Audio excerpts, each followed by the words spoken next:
So this is my recipe for homemade muesli. All you need is 4 ingredients. You need, for the camera to finish, again, rolled oats, coconut, peanut butter, crunchy preferably, and wheat bix. So now I'm going to show you the first step, which is to toast the coconut. So basically you just get your frying pan, you light it underneath and you put the coconut on and just stir it, so I'll just do that now.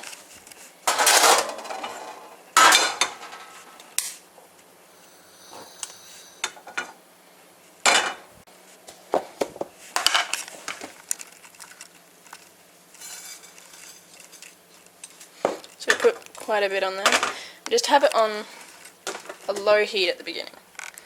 So that being a low heat. And you just gotta go grab something to stir it around with. Now, for a long while it's gonna look like nothing is happening, but then very, very suddenly it's gonna go really, really, really quickly. So you gotta be prepared. That's why I got this tray here for. Turn it up a little bit more. And you've got to keep stirring, otherwise the bottom bit is going to burn, and then your top bit's just going to be like white.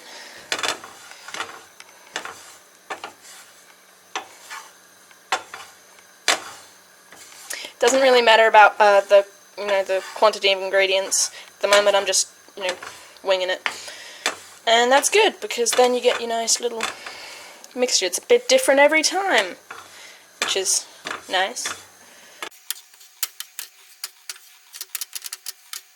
Yeah, it's starting to cook. You can start to smell it. You can see it's starting to turn a little bit brown on the bottom there. But you really have to keep everything moving a whole bunch. Now I've made this twice. The first time I made it, I put it in the grill at the end to do stuff, and it totally burnt because I wasn't watching it. So you got to make sure you watch every little bit, especially the bits that involve heat. When it gets to about this point, then you either turn it down or turn it off. I like to turn it down, so just make sure, and then I turn it off and keep going for a little bit more.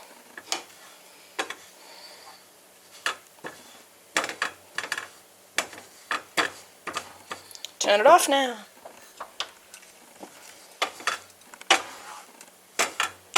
Just got to make sure you don't burn too much of that coconut, because it gives it a nice little flavour punch.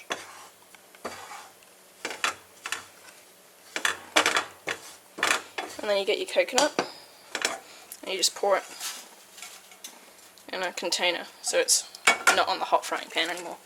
So now that we got that, we can start measuring out the other ingredients.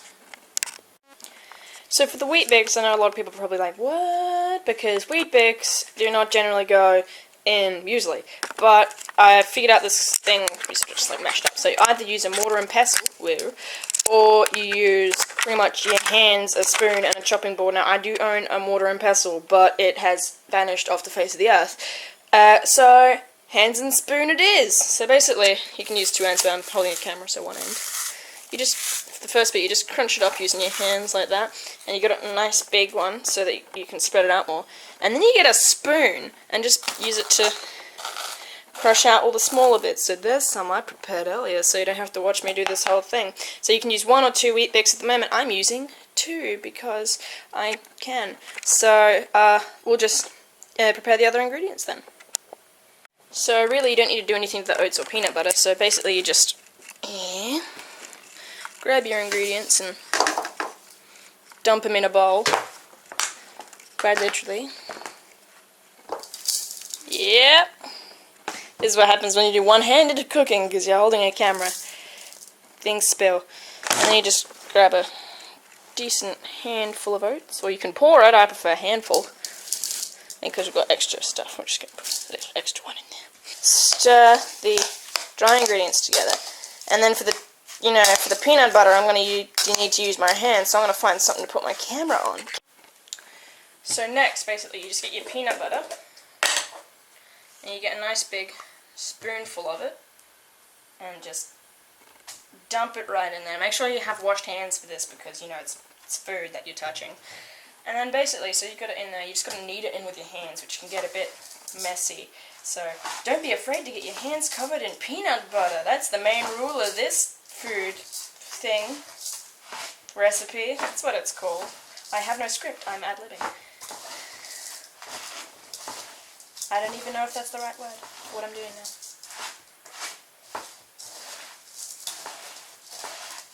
And if you find that you don't have enough peanut butter, you can always just put in another spoonful.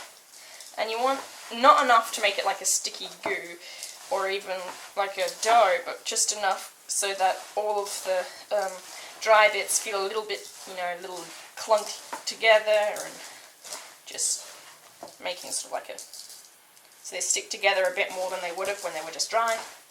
And it gives it a nice peanutty taste, and you get some little tiny chunks of peanut butter in there. Not peanut butter, peanut! If you used a crunched peanut butter, which I do. So, there you go. And this is the point where you wash your hands again. So, okay, so I'm back. And now that we've got our mixture right, we're going to use that tray from before. Don't know if whatever. I'll put it on top of the bowl so you can see. And basically you just put some of this on. So then you got to get your mix and pour it in. And it's going to have like a big lump in the middle, so let me go get a spoon.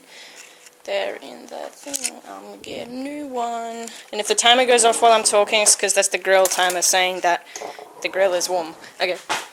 So then basically you just spread it out with your spoon so that it's all, spread. Haha. I don't know words. So basically, yeah, just spread it out so it's flat on the bottom. And it's not going to get together like a slice. It's still going to just be separate, but it's going to be all... There it is, the timer. It's going to be all toasty. So, yeah, I'm going to go get that timer and put this in. So it's got to go in there for about a minute, and then you take it out and stir it, and then you put it back in for about another minute and a half, and that'll get it just right, so it's crunchy but not burnt. So when it's about halfway done, you take it out, and you stir it, because the stuff on the bottom isn't done yet. Okay. So you got the grill sitting there in the background, nice and toasty. It's toasted muesli, by the way. Toasted muesli. There you go, so you just redo that, and then bang it bang, you put it back into grill. So there you have it, your very own toasted muesli. Now you can put this on yogurt, or you can do what I do and just eat it out of a little container that you keep it in, because it's tasty by itself. It's got that little peanuttiness in it, and it's got that little oaty goodness and toasted coconut all up in there. So basically, it's delicious. You should make this and eat this unless you're allergic to peanuts, in which case you don't own peanut butter, you can't make it. Yeah, so basically, it's tasty. And then you cool it down on a thing. I forgot to say, it's an important thing. Take it off of that and put it onto this thing I've put on top of another thing, so it's hard to see. And then the air gets under the paper, and the paper sort of slows it down, but you can't put it straight on, it'll fall through. What are you talking about? So that is my muesli.